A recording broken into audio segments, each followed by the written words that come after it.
Hello and welcome to Spouse Stories. This is where we talk to military spouses just like me and you. And spouse stories consist of different life stages of the military spouse journey, and from if you're brand new to the military, transitioning out, or even a veteran spouse. So we talk about careers, deployments, challenges, and just encourage one another along this unique journey. We're excited to have you. And if you have any questions or comments throughout the conversation, feel free to put in the chat and we will answer them and get back to you if it is on replay. So for today, we have Kathleena joining us. I'm adding her now. Let's see.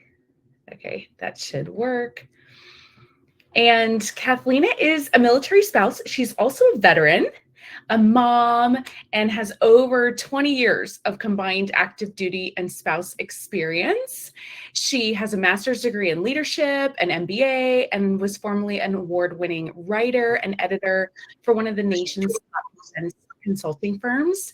And she is an incredible person and self-care advocate for military spouse community, and a firm believer that just because we're military spouses and making so many sacrifices, that we shouldn't put ourselves, on the back burner and take care of ourselves. So I'm excited to have you today, Kathleena. How are you?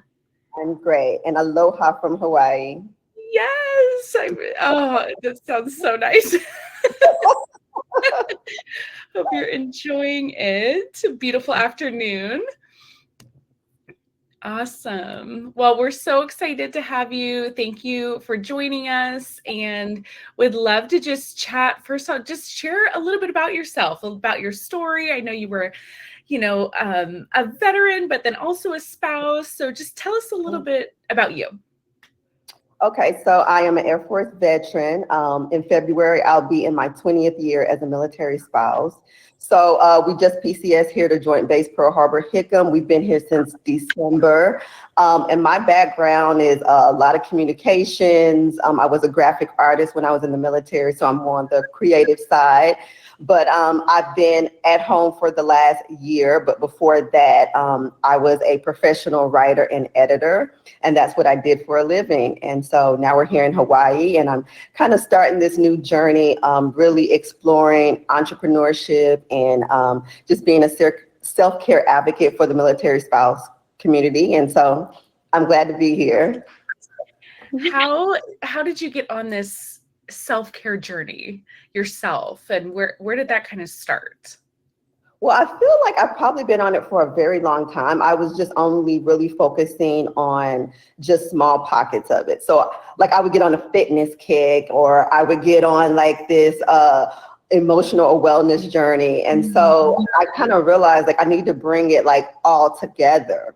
And then like over the last couple of years, as we've been PCSing, that was the one thing, like just talking with other spouses and, just having friendships and going to events. I started realizing that that was kind of a space that was kind of missing. I mean, we have like so many type of military programs and it's just kind of lumped in, but that space, like that's specifically dedicated to self-care for the military spouses, I kind of felt like it was missing. And so I thought I might as well just share everything that I've learned. I've learned from just trial and error of what works and what doesn't work. And so going into my 20th year, I'm like, let me just start sharing everything that I've learned and that I know with other military spouses. Awesome. How do you define self-care as a military spouse? What does that look like? Well, for me, I define self-care as just intentionally taking care of every part of yourself. So your physical, your emotional, your mental, your spiritual. It could also look like honoring your value system, honoring your personality type, your likes and your dislikes. And I feel like as military spouses, if we can just like cultivate a rhythm of self-care in our lives, I feel like we can find like those little pockets of joy in whatever stage we're going through. Mm-hmm. Absolutely.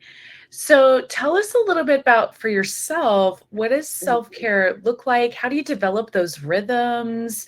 Do they change? What does that kind of look like if somebody, wants to do more self-care, but is figuring out where to get started, or, adding something else, or what that kind of looks like? So it kind of started for me in 2016. We were stationed at Offutt Air Force Base in Nebraska. And I wasn't as happy as I could have been. Like, I was actually pretty miserable. And I went into my husband's office and I'm crying. I'm like, I'm so unhappy. What do I do? And the first thing he told me, he was like, you need to create a morning routine. So that would be the first thing that I would suggest for a military spouse, is to create a morning routine. I know everybody's schedule looks a little different. Some people work swing, some people work at night, so it's very different. But you have to create a routine. And then our routines, they're so personable. Like, they shouldn't look like everyone else's. When I first got into my fitness routine, like, I would watch trainers on YouTube. And so then I would try to do exactly what they did, or I would, someone that's a fitness expert, like I wanted to do exactly what they did. And so then I realized, I have to make it work for myself. Mm-hmm. So one of the biggest things that's part of my self-care routine is I have to be physically outside. Oh. And so that's something that I incorporate every single day. And being here in Hawaii, since it's always sunny, I get to do that a lot more often. But that's the one thing. I have to be physical. I also go to the gym like 3 to 4 times a week and lift as well. But just being physical and not being sedentary, I have to be active. And so for me, that's the one thing. It doesn't have to look like lifting weights all the time. It doesn't have to look like some drawn out exercise routine. Just being physical and just moving my body, it just really makes me feel good. So I would advise, spouses, you have to get a routine and make it your own. Even with my personality, like, I'm introverted, so I don't I like being around people, but I need time to myself so I can recharge after being with people. So I also prioritize alone time. I didn't figure that out until 2 years ago. I was like, why am I so grumpy all the time? And then I did a personality test and I found out I'm introverted.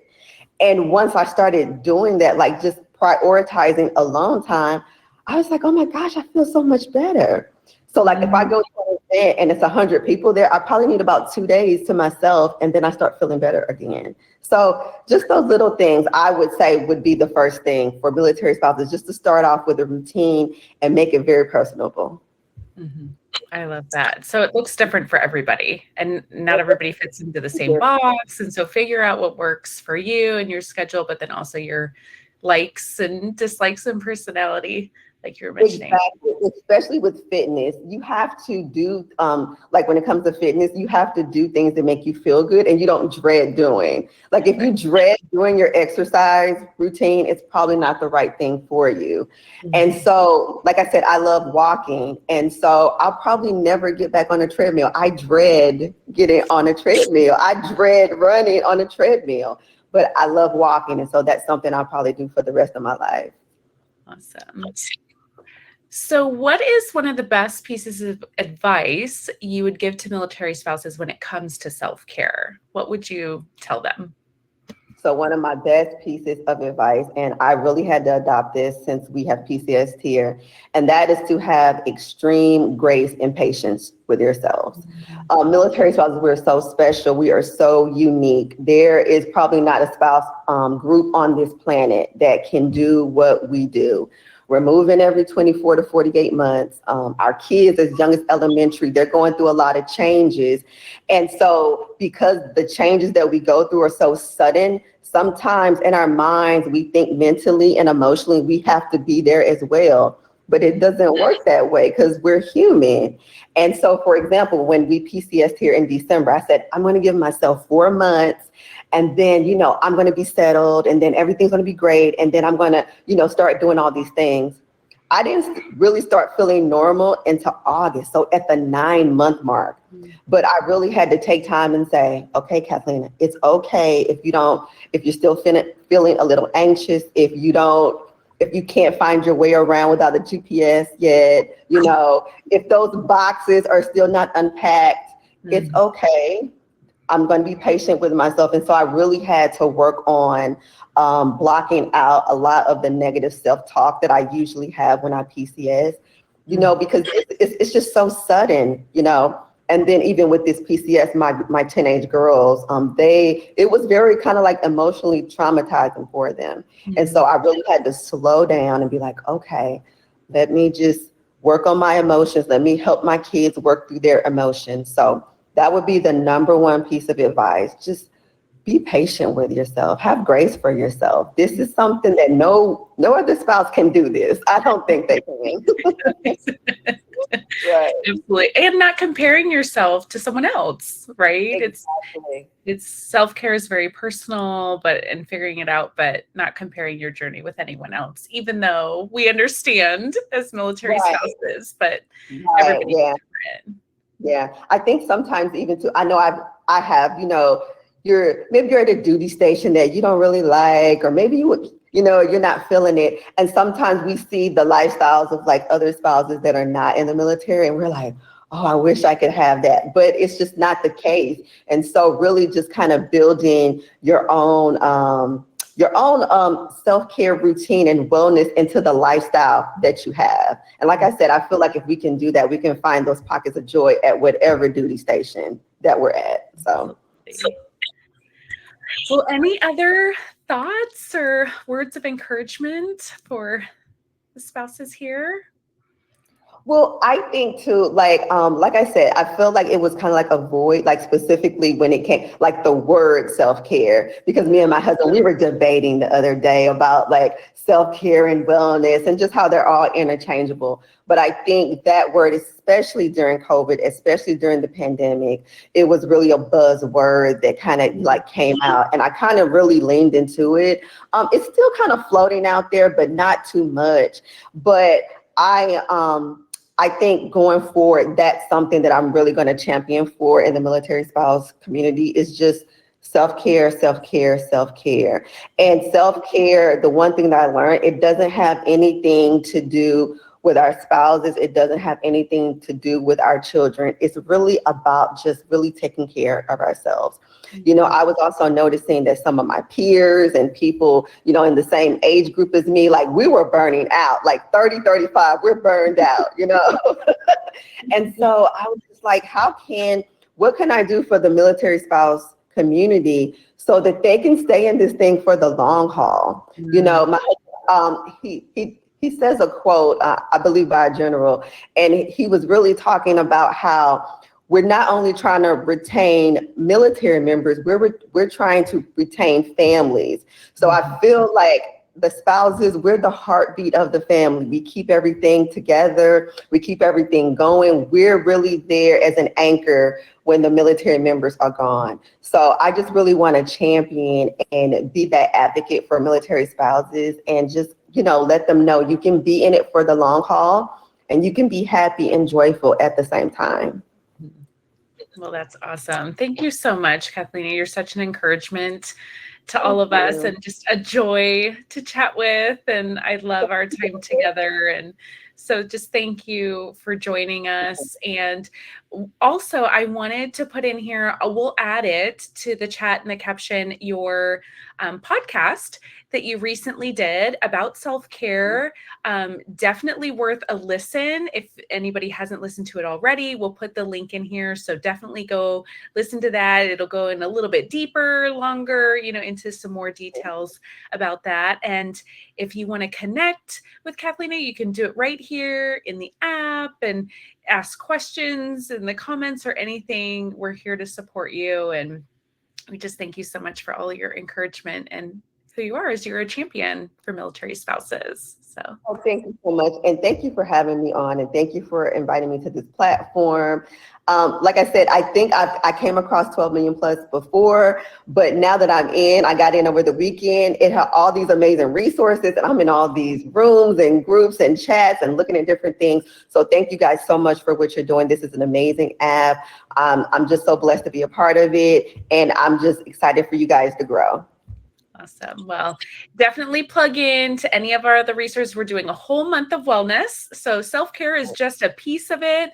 The Wellness Summit is coming up in a couple of weeks. If you haven't registered for that, do that. And then just be on the lookout for events because every week we're going to add more and more events all different pieces of self-care and wellness, kind of like you were mentioning, Kathleen. Somebody's going to resonate with something more than someone else. And so we want to provide a ton of different resources and things so that we, can help each and every military spouse. And if you have ideas or things that you want to see, definitely reach out. But thank you again for joining us, and we'll chat soon. Bye-bye. Thank you, guys. Bye.